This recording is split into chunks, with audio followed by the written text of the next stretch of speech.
En el año 1908, un destacamento militar especial, compuesto por 14 hombres, partió de Banovara hacia el oeste, en dirección a una columna de humo que se divisaba a 80 verstas de distancia y que llevaba 3 días sin disiparse. Llevaban fusiles de 3 líneas, un telégrafo de chispas y una orden sellada con el sello personal del ministro de guerra. Una orden que no debía leerse en voz alta y que ordenaba determinar la naturaleza del fenómeno anómalo, asegurar el perímetro y esperar nuevas instrucciones de San Petersburgo. A lo largo del camino, los árboles yacían en círculos desde un centro a un invisible, con las raíces hacia afuera, como si un gigante hubiera pasado la mano por la taiga, y la tierra bajo las botas de los soldados estaba cálida a principios de julio, allí donde nunca debería haber estado cálida. Lo que el destacamento descubrió en la hondonada quedó registrado en el diario de un único soldado raso, que vivió lo suficiente para notar todo lo que vio, y lo suficiente para lamentarlo. Yo servía como soldado raso en un destacamento especial bajo el mando del mayor Piotr Alexeyevich Sokolov, cuando nos despertaron de un sobresalto al tercer día después de aquel día. Nos despertaron por la noche, sin explicaciones, nos subieron a un vagón con las cortinas corridas en la línea del Transiberiano y nos llevaron hacia el este, hasta Kansk. Desde Kansk, ya a caballo, hacia el norte, hasta el Angara. Luego, transbordo a Barcasas, río abajo hasta la Tunguska de Podkamennaya, y desde allí, a pie y de nuevo por agua, hasta Banovara. El camino nos agotó. Caminamos casi 3 semanas, abriéndonos paso a través de la espesura para los caballos de carga con las cajas de telégrafos, y en todo ese tiempo no nos explicaron ni a dónde íbamos exactamente, ni para qué. La mañana del primer día desde Banovara era gris. Las nubes se cernían bajas sobre la taiga, como si algo las oprimiera desde arriba, y la niebla aún se aferraba a las hondonadas sin querer marcharse. El aire al comienzo del día traía humedad. No era lluvia de verano, sino algo más antiguo y pesado, que se elevaba de los pantanos y los musgos por los que caminamos las primeras horas. La camiseta se pegaba a la espalda ya a las 9 en punto, aunque la piel de las manos sentía frío. Hacia el mediodía, el cielo se despejó un poco, y entonces, lejos, al oeste, allí donde Sokolov señalaba con el dedo, se hizo visible una columna. No era humo de un incendio, era otra cosa. Demasiado recto, demasiado alto, inmóvil, como si lo hubieran clavado en el cielo desde la tierra.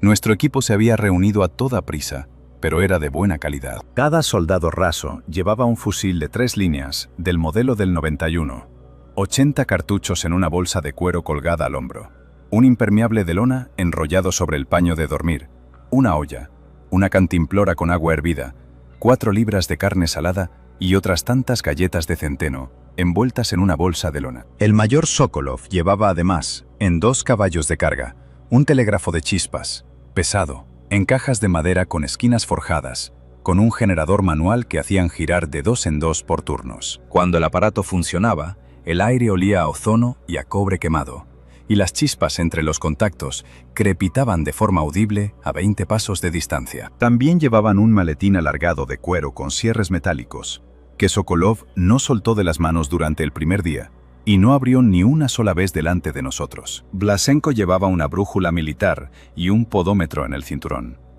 Kuzmin, una pala plegable en una funda a la espalda.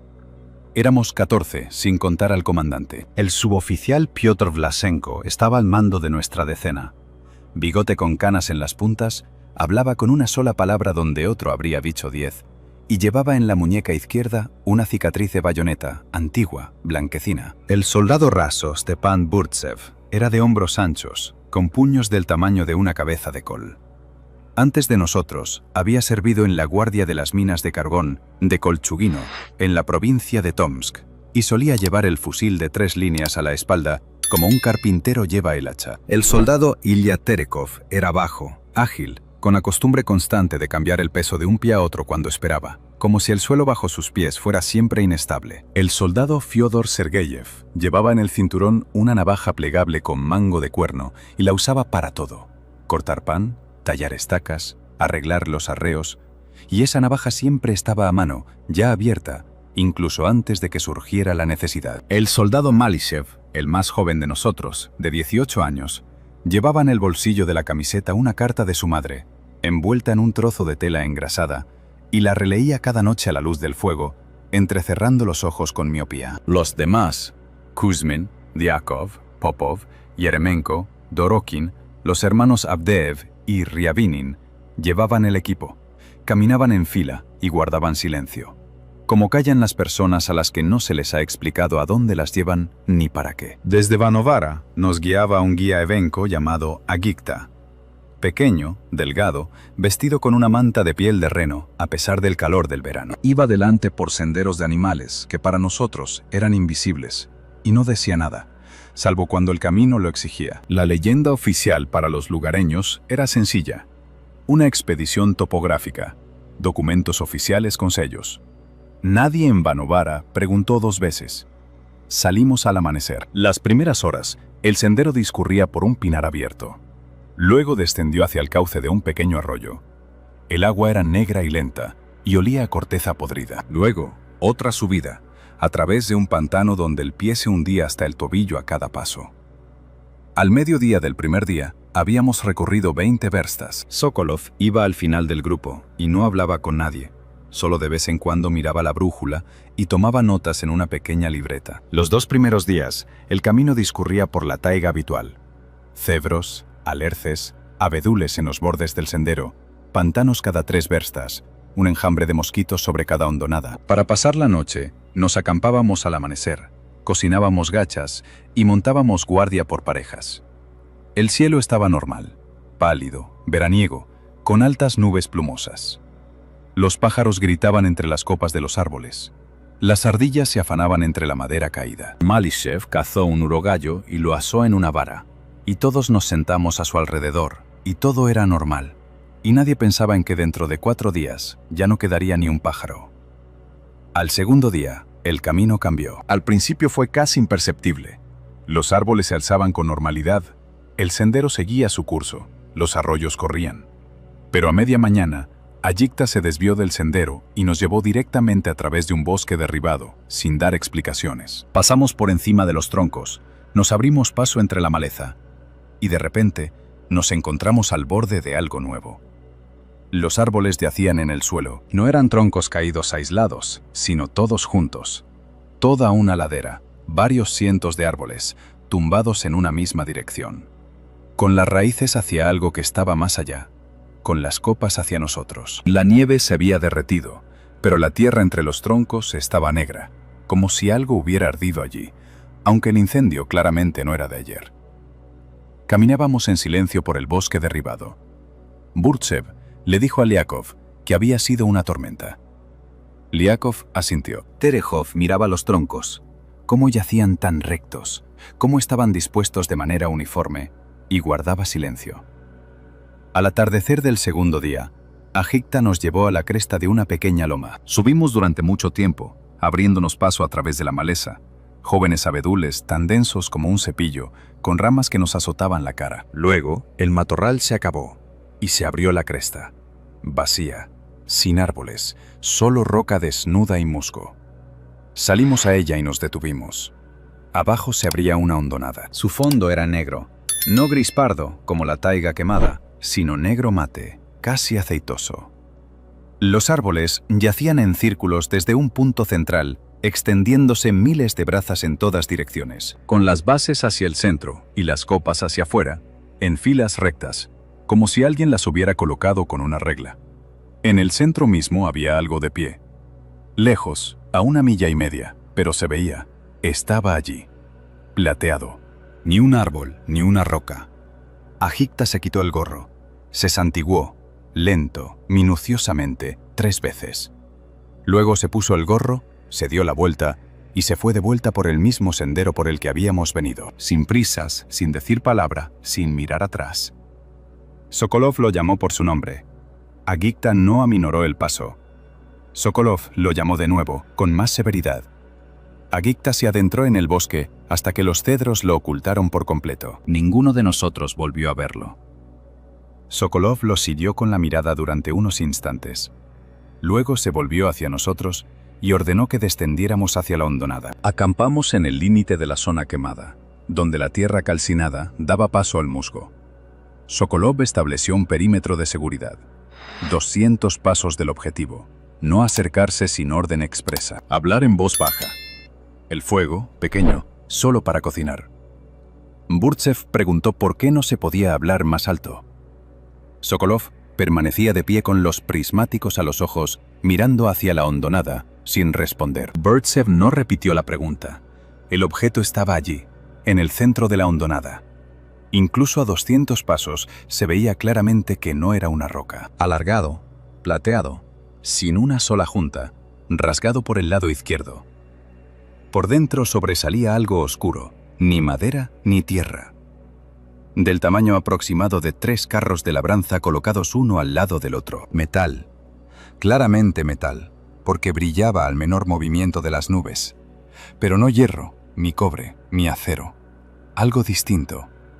Algo para lo que no había nombre en ningún reglamento que yo hubiera leído jamás. La tierra alrededor del objeto era negra y aceitosa, muy diferente de la turba quemada habitual. Más densa, más espesa, como si la hubieran impregnado con algo desde dentro, en lugar de quemarla por fuera. La comunicación se mantenía a través de la estación telegráfica de Kansk. Nuestro aparato de chispas les llegaba, y desde allí los telegramas se enviaban por cable a San Petersburgo. Al atardecer llegó la respuesta.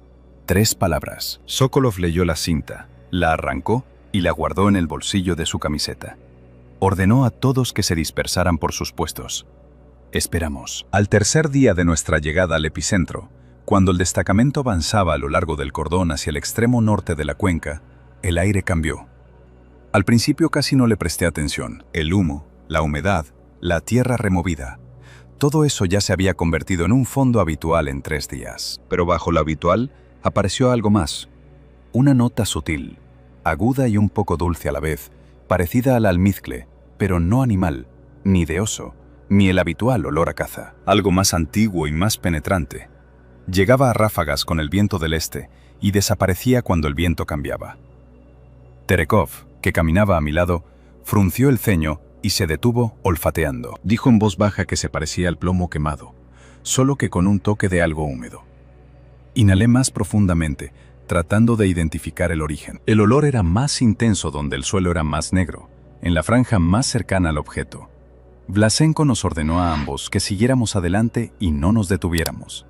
Atravesamos todo el cordón y regresamos al campamento. El olor permaneció allí, en la hondonada. Al atardecer preparamos gachas de trigo sarraceno. Malishev sacó su carta y la leyó a la luz de la hoguera, moviendo los labios. Sergeev afilaba un cuchillo contra una piedra plana. Vlasenko comprobaba las fijaciones de las cajas con el aparato telegráfico. Todo estaba como de costumbre, o eso parecía. Por la noche me despertó un ruido. No entendí de inmediato qué era lo que me había despertado. Estaba tumbado en la oscuridad bajo la lona, escuchando. Luego lo oí de nuevo. Una nota grave y vibrante que no venía de la superficie, sino de algún lugar más profundo, de debajo de la tierra. Como si algo enorme retumbara en las entrañas de la taiga a gran profundidad. Duraba unos segundos, se apagaba y volvía con pausas de medio minuto. No era el estruendo de un trueno, la tormenta estaba fuera, sino que ese sonido venía de dentro. No era el crujir del hielo. El hielo cruje una sola vez, de forma entrecortada. Era un zumbido lento, prolongado y uniforme. Me hacía vibrar ligeramente los dientes. Me senté. Vlasenko ya no dormía. Estaba sentado frente a mí con la regla de 3 líneas sobre las rodillas y miraba hacia la oscuridad más allá de la valla. Burtsev levantó la cabeza. Nos miramos sin decir nada. El sonido volvió a oírse, más bajo, más lejano, como si algo se alejara hacia el interior. Luego, silencio. Vlasenko le dijo a Burtsev que se tumbara. Burtsev se tumbó. El sonido no se repitió hasta el amanecer. Por la mañana no hablamos de él. Atravesamos el tramo norte del cordón. El cielo sobre la hondonada estaba despejado, de un azul penetrante. Nunca había visto un azul así en verano en la taiga. Era el cielo de las montañas, no de los pantanos. Terekov se dio cuenta de ello y le dijo en voz baja a Popov que el cielo no era normal. Popov se encogió de hombros y siguió adelante. Al 4.º día, cuando caminábamos por el extremo oriental, allí donde el suelo quemado daba paso a la turba húmeda, Burtsev se agachó de repente. Las huellas estaban justo en el borde de la zona negra, en el borde de turba, donde la tierra era blanda y conservaba la huella. Abolladuras alargadas, 4 en fila, sin marcas de garras donde debían estar. La distancia entre ellas era mayor que 2 de mis pasos, más que el paso de un hombre adulto de gran estatura. Puse la palma de la mano sobre la huella más cercana. Era el doble de ancha que mi mano y profunda. La tierra estaba bien pisada, con fuerza. Terejov se agachó a mi lado y midió la longitud de la huella con el codo. 1 palma y 1/3. Luego me miró. Yo lo miraba a él. Nadie dijo en voz alta a qué se parecía aquello, ni qué animal podría haber dejado una huella así. Las huellas se alejaban hacia el objeto. No había huellas de regreso. Sokolov se acercó, miró hacia abajo y luego hacia el centro de la hondonada. Sacó un cuaderno y un lápiz y garabateó algo. Guardó el cuaderno y ordenó que siguiéramos adelante. Seguimos. Aquella noche, la tierra se estremeció. Yo estaba tumbado con los ojos cerrados. Aún no dormía. Escuchaba la taiga, su voz nocturna. Una sacudida fuerte subió desde abajo, a través de la tierra, a través del musgo seco, a través de la fina manta. Lenta, prolongada, como si algo extremadamente pesado cambiara el peso de un pie a otro en algún lugar muy profundo bajo la superficie. No fue un golpe, sino un movimiento. Lo sentí a través del codo, pegado al suelo. Malishev, que yacía a mi lado, levantó la cabeza en la oscuridad y se quedó inmóvil. Ambos miramos a la oscuridad que nos cubría y luego nos miramos el uno al otro. Malishev dijo en voz baja lo que le había parecido. No respondí. Me levanté, salí de la tienda y revisé las estacas. Todo estaba en su sitio. No había viento. Los árboles al borde de la zona quemada permanecían inmóviles. El suelo a nuestro alrededor estaba liso, sin grietas, solo un temblor. 1, desde abajo. Y de nuevo el silencio. No había pájaros. Fue entonces cuando me di cuenta. No el primer día, ni el segundo, sino en ese momento, por la noche, mientras estaba de pie con mi rifle de 3 líneas y escuchaba. 4 días en la taiga y ni un solo pájaro. Ni picos, ni urracas, ni urogallos, de los que a principios de julio debería estar llena la taiga. Los árboles en el borde de la zona quemada estaban vivos, no carbonizados, con hojas, pero vacíos. Ni un solo nido, ni un solo movimiento en las copas, ni un solo sonido desde el amanecer hasta la noche. Ni uno. Las ardillas no chasqueaban. Las marmotas no se movían entre la madera caída. Ni siquiera se veía sobre la hoguera el mosquito que, en la taiga siberiana, se eleva en una columna al caer la noche. El silencio era diferente, no invernal ni nocturno. Denso, como si estuviera rellena de algo que impedía que el sonido la atravesara. Cuando hablábamos, nuestras voces no sonaban como de costumbre, más cortas, más apagadas, como si el aire se las tragara. Me quedé allí de pie un buen rato. Luego volví a la tienda. Malishev ya dormía, o fingía dormir. Me tumbé y miré durante mucho tiempo el techo de lona, hasta que la oscuridad se volvió gris. Era la noche del 4 al 5 de julio de 1908. A la mañana siguiente, Terekov lo encontró. Caminábamos por el extremo norte del cordón, a 50 pasos del costado destrozado del objeto. Allí donde el suelo negro descendía hacia una pequeña hondonada, se había acumulado agua tras las lluvias, irisada, con una fina película en la superficie que brillaba con tonos nacarados a la luz de la mañana. Terekov iba delante. Se detuvo tan de repente que casi choqué con él. Extendió el brazo hacia atrás, con la palma hacia mí. ¡Alto! Rodeé su hombro y lo vi. La criatura yacía de costado al borde del charco. Pequeño, no medía más de 1 metro, sin ropa, sin pelo, de color gris, mate, como una piedra mojada. Retorcido, como un animal al que se le habían acalambrado las 4 extremidades a la vez. Los dedos, largos, delgados, con membranas en la base, estaban hundidos en la tierra negra. Respiraba. Se notaba por el movimiento de los costados, a trompicones, irregularmente, con un síbilo húmedo al exhalar. La cabeza yacía girada hacia nosotros, y los ojos, enormes que parecían ocupar la mitad del rostro, completamente negros, sin blanco, sin pupila, sin párpado, estaban abiertos. Nos miraban. Terekov gritó. No fue una palabra, solo un sonido que se le escapó solo. Di un paso atrás antes de que pudiera pensar. Burtsev y Malishev nos rodearon por los flancos, se plantaron con sus fusiles de 3 líneas. Sergeyev estaba detrás, con el cuchillo ya en la mano, aunque él mismo, al parecer, no se dio cuenta. Liakov y Popov se agazaparon a la derecha. La criatura no se movía, solo se le movían los costados. Yo la miraba. Ella me miraba. No como un animal. Un animal mira de reojo, busca una salida. No como un humano. Un humano mira a los ojos y con eso dice algo. Aquello miraba de otra manera. Parecía que no me veía a mí desde fuera, sino algo dentro de mí. Todo a la vez, de golpe, sin secuencia y sin esfuerzo. La boca se entreabrió.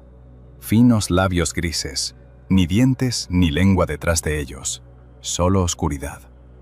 De la oscuridad no salió ningún sonido, solo la respiración, ronca, caliente, entrecortada. Sentí náuseas en algún lugar debajo de las costillas, sordas y repentinas, como por un olor fuerte. Los dedos sudaban sobre la culata del rifle. Las piernas se mantenían en pie, aunque no estaba seguro de haberles ordenado que se mantuvieran en pie. Llegó Sokolov, examinó a la criatura sin acercarse. Se quedó de pie con los prismáticos, aunque a esa distancia no los necesitaba. Luego guardó los prismáticos y le dijo a Vlasenko que capturara a la criatura viva. La envolvimos en una lona. No puso resistencia, solo jadeaba, y el jadeo se volvió un poco más tranquilo cuando la lona le cubrió los ojos. Burtsev fue el primero en tocarlo, y luego dijo en voz baja que la piel estaba fría y ligeramente húmeda, como un cristal sacado de una habitación en invierno, al aire del verano. Lo llevábamos los cuatro, sujetando las esquinas de la lona como si fuera una camilla. La criatura apenas se movía. Solo una vez, cuando pasábamos por encima de un tronco caído, giró ligeramente la cabeza bajo la lona, hacia donde habíamos venido, hacia el objeto. Esa misma tarde llegó un telegrama de San Petersburgo a través de Kansk. Sokolov leyó el telegrama solo, apartado de nosotros. Lo dobló y se lo guardó en el bolsillo. Llamó a Vlasenko y le dijo algo en voz baja. Vlasenko asintió y llamó a Burtsev y a Kuzmin. Los tres se adentraron en el bosque, volviendo por el mismo sendero por el que habíamos venido. Oí 2 disparos. Uno, y unos segundos después, el segundo. Luego, silencio. Después los tres regresaron sin nadie más. El guía de Ayikta no estaba con ellos. Tampoco estaba el segundo guía, al que recogimos en un pequeño pueblo el segundo día de marcha. No volví a hacer preguntas. 2 días después llegaron los tres. Aparecieron a caballo, sin caravana, sin uniforme, sin insignias. Vlasenko me susurró que el mayor de ellos, a juzgar por su aspecto, no menos que un consejero civil, llevaba un levante de civil y gafas de cristales redondos con montura fina. Los 2 más jóvenes le seguían en silencio. A uno lo apodé para mis adentros, pintado. Era moteado hasta las orejas, de pómulos marcados, con la costumbre de mirar por encima de las cabezas. Al segundo, delgado, por la delgadez de sus muñecas y la longitud de sus dedos. No sabíamos sus nombres. Sokolov se dirigía al mayor como «señor consejero», y solo así. Nosotros no nos dirigíamos a él de ninguna manera, solo nos manteníamos al margen. Los tres montaron una tienda separada, grande, de lona doble, cuya entrada se ataba con cordones desde fuera. Trajeron cajas con herramientas que ninguno de nosotros había visto antes. Metálicas, con pestillos, sin inscripciones, y algo envuelto en lona, largo, con abrazaderas en los extremos. El generador, el mismo de chispas, trajeron un segundo, más pequeño, para sus propias necesidades. Cuando funcionaba por la noche, a través de la lona se filtraba un resplandor azulado, ni de una vela, ni de una lámpara de queroseno, algo distinto, algo para lo que no teníamos palabra. Trasladaron a la criatura de nuestra tienda a la suya, en una camilla, cubierta con la misma lona. Ataron la entrada con cuerdas. A partir de ese momento, me retiraron del puesto de guardia cercano. Me trasladaron al cordón exterior, a 60 pasos de la tienda. Burtsev, Terejov y Malishev formaban el cordón interior, a 30 pasos. A nadie se le permitió acercarse más. La primera noche, no se oía nada desde la tienda. La segunda tampoco, solo el silencioso traqueteo mecánico del generador. La tercera noche, hice guardia desde las 2 hasta las 5. Había niebla, no soplaba el viento, no se veían las estrellas. Recorría mi tramo, de un lado a otro, de un lado a otro, y a las 4 oí un ruido. No era un grito. Si hubiera sido un grito, lo habría entendido. Habría dado la alarma, habría hecho algo. Esto era peor. Una nota grave y vibrante, la misma que había oído desde el suelo la primera noche, solo que ahora provenía del interior de la tienda, amortiguada por la doble lona, pero uniforme, ininterrumpida y densa. Me empezaron a doler los dientes, en cuanto sonó. La cabeza se me llenaba de algo pesado, como antes de una tormenta. Apreté la escopeta y me quedé de pie. La nota no cesaba. 1 minuto, 2, 5. Luego se interrumpió de repente, como se rompe una cuerda. Ryboy salió de la tienda al comienzo de la 5ª hora, en silencio, sin previo aviso. Se sentó en una caja junto a la hoguera, se llevó las manos a la cabeza y se quedó inmóvil. No debía acercarme, no era mi puesto de guardia. Me acerqué. Ryboy levantó la cara. Le temblaban las manos, no ligeramente, ni por el frío, sino con toda la palma, desde la muñeca, de tal manera que se notaba incluso en la oscuridad. Le pregunté qué estaba pasando. Se quedó mirando las brasas durante un buen rato.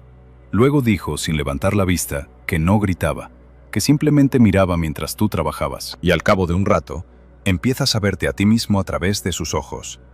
Desde algún lugar lateral, desde arriba, da igual. Y luego eso no cesa, ni siquiera cuando sales al exterior. Dijo que eso era peor que si gritara. Mucho peor. Se levantó, volvió a la tienda y ató la entrada. Me quedé solo junto a la hoguera.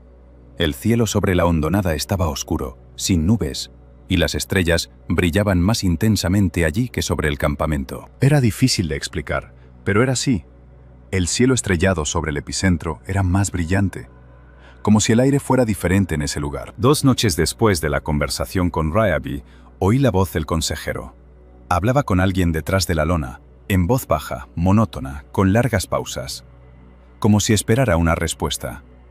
No se oía ninguna voz que le respondiera, solo pausas, largas, irregulares. Estaba de pie junto a la pared de lona, no debía estar allí, mi cordón estaba más lejos. El consejero volvió a hablar. Pausa. Habló. Otra pausa, más larga que la anterior. Luego, silencio durante unos minutos. Después, un suave chasquido mecánico. Algo se cerraba, se fijaba.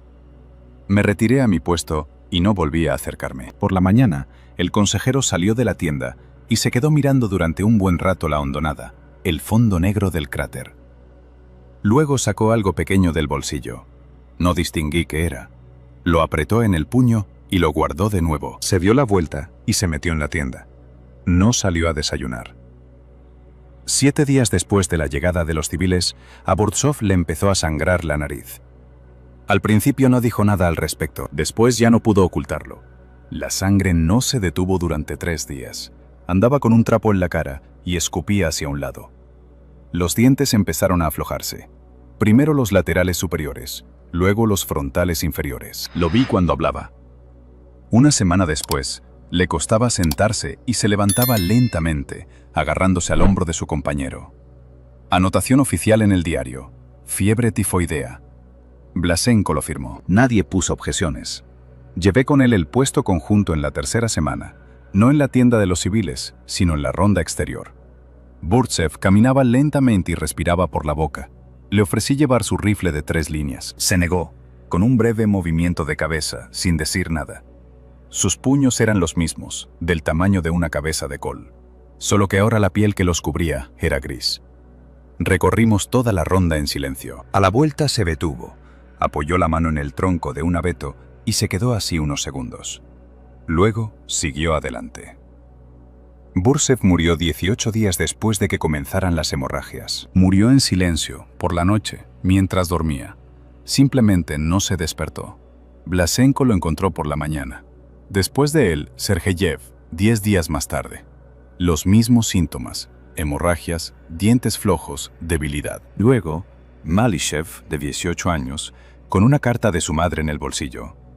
La carta se quedó allí. No la tocamos. Los 3 cubrían el cordón cercano a la tienda de los civiles. Yo cubría el lejano. Quizá por eso sigo vivo. Los 3 de civil no mencionaban la muerte en voz alta. El asesor preguntaba de vez en cuando a Blasenko por el estado del destacamento, de forma breve y concisa. Blasenko respondía con la misma brevedad. El generador funcionaba todas las noches. El parpadeo a su lado a través de la lona no cesaba. Hacía mis guardias, limpiaba el rifle, cocinaba gachas, dormía a ratos. Pensaba en Burtsov y en cómo llevaba el rifle de 3 líneas a la espalda, como un hacha, y en cómo Malishev leía la carta entrecerrando los ojos. Pensaba sin tomar notas. No se podía escribir. Solo Blasenko llevaba un diario para la contabilidad oficial. Pero yo lo memorizaba. La noche del 30 de julio de 1908 fue brumosa. La niebla llegó por la tarde. Se posó sobre la hondonada en una capa densa y se extendió más allá, hacia el campamento, entre los árboles, hacia el interior del cordón. Hacia la medianoche no se veía más allá de 10 pasos. La antorcha se apagó al cabo de 2 horas por la humedad. Estuve de guardia desde las 2 en punto hasta las 5. En el cordón exterior, a 60 pasos de la tienda, un fusil de 3 líneas. La humedad en las palmas de las manos que me impedía sujetar bien la culata. El frío subía desde el suelo a través de las suelas de las botas. El silencio era como de algodón, impenetrable. A principios de la 5ª hora, el cielo por el este empezó a aclararse, apenas, como una mancha gris a través de la niebla. Me detuve y lo miré. Luego oí 3 silbidos cortos. Blasenko, alerta. Corrí. Todos corrían. Las botas golpeaban la tierra húmeda, la niebla se apartaba delante. La pared de lona de la tienda estaba cortada. De arriba a abajo, de un solo trazo, limpio, como con un cuchillo sobre paño. No estaba rasgada ni partida, cortada. Los cordones de la entrada estaban intactos. Las correas yacían en el suelo donde estaban atadas, y cada una tenía un corte en un solo lugar. Cortadas limpiamente, sin deshilacharse, sin esfuerzo, tan rectas como la propia lona, como si algo extremadamente afilado hubiera pasado por el cuero de un solo trazo, sin ejercer presión. No mordidas, no desgarradas, cortadas. En la tierra húmeda, junto al corte, no había huellas. Ninguna. La hierba de alrededor no estaba pisada, la turba no estaba aplastada. El generador estaba apagado. Simplemente apagado. Por alguien desde dentro. Sokolov entró en la tienda. Se quedó allí un minuto. Salió. Examinó el corte en la lona de arriba a abajo. Miró hacia la hondonada, hacia el objeto que apenas se distinguía en la niebla. Solo una silueta oscura sin brillo. Hacia el bosque. No dijo nada. Movilizaron a todo el destacamento. En cadena, con un intervalo de 5 pasos, peinaron la taiga durante 3 días. Hacia el norte, hacia el oeste, hacia el sur.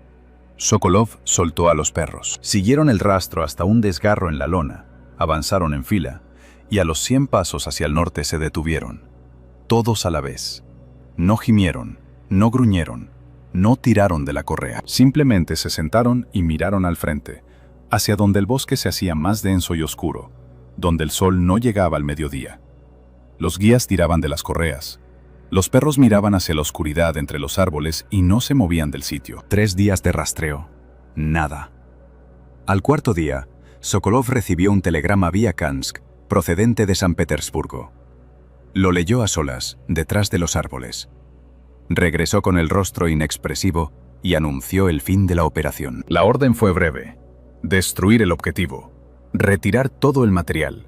Desmantelar el campamento. No dejar rastro. La versión oficial para los vecinos de la zona: la caída de un gran meteorito, un fenómeno natural que no supone ningún peligro.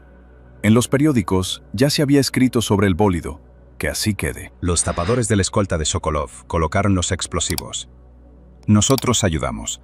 Acarreamos cajas y colocamos las cargas siguiendo las órdenes. Después, recogimos los restos de metal plateado con palas. El metal no se oxidaba ni se abollaba bajo la pala. Había que hacer palanca con él y sacarlo por el borde. Era ligero, inesperadamente ligero para lo que parecía, y cálido, no por el sol, desde dentro. Llevaba un trozo de unos 15 centímetros de largo, envuelto en 2 capas de lona, y a través de ambas capas, seguía sintiendo el calor en las palmas de las manos, uniforme, vivo, fuera de lugar. Casi se me cae cuando comprendí plenamente lo que tenía entre las manos. Lo dejé en la caja. Quizás se mantuvo intacto precisamente porque no lo cogí con la mano desnuda. Las cajas con metal se cargaron en los carros. Las carretas se marcharon hacia el este, con 3 civiles y una escolta separada. No nos dijeron a dónde. El consejero, Ryaboi y Uzki, Ya no volvieron a hablar con nosotros, desde aquella noche en que Riaboy se sentó junto a la hoguera con las manos temblorosas. Simplemente montaron a caballo y se marcharon sin decir palabra. Quemaron el campamento. Las tiendas, las cajas de provisiones, el entarimado, los restos de comida, los postes del telégrafo. Blasenko los prendió fuego personalmente con una antorcha, con cuidado, de un extremo a otro, sin prisas. El fuego era grande y blanco, y ardió durante mucho tiempo. Quedábamos 8. A los 8 nos entregaron sobres con nuevos documentos, nuevo apellido, nuevo lugar de nacimiento, una sola cláusula en el texto: guardar silencio hasta la muerte. Sokolov nos reunió en la cresta del montículo, allí donde en su día se había marchado a Gicta, y dijo que habíamos cumplido con nuestro deber militar para con Rusia, que Rusia no olvidaría nuestro servicio y que si alguno de nosotros decía algo distinto de «cayó un bólido, trabajos forzados», él mismo comprendería las consecuencias. Lo entendíamos. Los árboles a nuestras espaldas yacían en círculos desde el epicentro. Donde antes estaba el objeto, ahora había un cráter de arcilla quemada. El cielo sobre la hondonada era azul y vacío. Ni pájaros, ni nubes. Solo silencio, ese mismo silencio, acolchado, denso, diferente al de un día normal de verano. Nos dirigimos hacia el este. Después vinieron los años, muchos años. Blasenko se quedó en Tomsk y trabajó en la estación de locomotoras. Nunca habló de Tunguska, ni a su mujer, ni a sus hijos. Solo quedó una cosa de él de aquellos días. Hasta el final de su vida, durmió con un cuchillo bajo la almohada todas las noches, aunque a los vecinos les decía que era una vieja costumbre desde la infancia. Kuzmin se marchó a San Petersburgo. Trabajó como escribano. Bebía en silencio y con moderación, y murió de neumonía en el invierno del año 13, sin llegar a vivir la guerra. Terekov se quedó en Siberia, cazador de sables y armiños. Un buen trabajo para alguien que sabía moverse en silencio. Decían que nunca iba a cazar a esa parte de la taiga que limitaba con Vanovara. Si las huellas le llevaban allí, daba media vuelta y elegía otra ruta. No daba explicaciones. Sokolov desapareció de todas las listas que consulté después. No había muerto, ni se había dado de baja. Simplemente no estaba por ninguna parte. Quizá eso también formara parte de la misma orden. En cuanto a mí, volví al pueblo donde nací. Monté una granja. Me casé. Crié a mis hijos y a mis nietos. Viví la guerra, la revolución, otra guerra, la colectivización, todo aquello grande y real que llenaba la vida de la gente de mi generación. Vi muchas muertes, de seres queridos, de desconocidos, fortuitas, de todos los tipos. Vi muchas cosas que trastornan a una persona. Y todo eso fue enorme e importante. Y todo eso fue menos que aquellos 30 días en la cuenca de Podkamena y Tunguska. No porque allí fuera más terrible, ya había suficiente miedo en la vida sin necesidad de la cuenca, sino porque allí había algo que no encajaba en ningún orden de cosas que yo conociera. El miedo a la guerra es el miedo a lo comprensible. El miedo a lo que yacía en el charco iridiscente y te miraba con ojos negros sin blanco es completamente diferente. No desaparece, simplemente yace en el fondo, en silencio, y espera a que lo recuerdes. He guardado silencio durante 70 años. La condición estaba clara, y yo soy un hombre de palabra, pero lo he anotado todo. No para las autoridades, sino para mi nieto. Escribo esto en Novosibirsk, en el año 1978, en una pequeña habitación con vistas al patio, donde crecen 2 álamos. La mano me obedece peor que en mi juventud. Las líneas salen torcidas, la tinta se deposita con fuerza, pero la mente está clara. Lo recuerdo todo. Recuerdo el olor de aquella agua iridiscente en el barranco, penetrante, antiguo, un poco dulce, diferente a todo lo demás. Recuerdo esa nota grave y vibrante que venía de la tierra y detrás las paredes de lona que me hacía chirriar los dientes y oscurecerse la vista. Recuerdo las huellas en el borde de turba, hendiduras alargadas sin garras, demasiado largas para cualquier animal que yo conozca. Recuerdo cómo Terekov extendió la mano hacia atrás, con la palma hacia mí, al borde de aquel charco iridiscente. Recuerdo un corte recto en la lona, de arriba abajo, uno solo, preciso. Recuerdo los ojos, negros, ocupaban la mitad del rostro, sin blanco, sin párpado, sin pupila. Miraban como si algo dentro de ti se abriera por sí solo, sin preguntar, sin avisar. No sé qué era eso. No sé de dónde vino ni a dónde se fue aquella noche brumosa, cuando los perros se sentaron y se negaron a seguir adelante. Son preguntas para las que no tengo respuestas, y hace tiempo que dejé de buscarlas. Vi lo que vi. Anoté lo que anoté. Que mi nieto Alexei decida por sí mismo qué hacer con esto, que decida si creerlo o no. Pero le pediré que recuerde una cosa. A principios de julio, la taiga está llena de pájaros e insectos. Las ardillas corretean entre las copas de los árboles y los urogallos salen a los claros al atardecer. Cuando todo eso desaparece, cuando el silencio se vuelve amortiguado, opresivo, diferente del silencio habitual del bosque, no es simplemente un lugar tranquilo. Es un lugar en el que algo sabe más de ti de lo que crees, y te observa mientras caminas. Y sé que si alguna vez vuelvo a oír ese sonido, esa nota grave y vibrante que surge de debajo de la tierra, que hace que me castañeen los dientes y se me nuble la vista, ninguna orden, ningún sello del ministro de guerra, ninguna palabra dada en algún momento y a alguien, me impedirá levantarme y marcharme. Allí donde hay pájaros, allí donde la tierra está en silencio, allí donde el silencio es normal. En la cuenca de Podkamennaya Tunguska no era normal, ni un solo día de aquellos 30.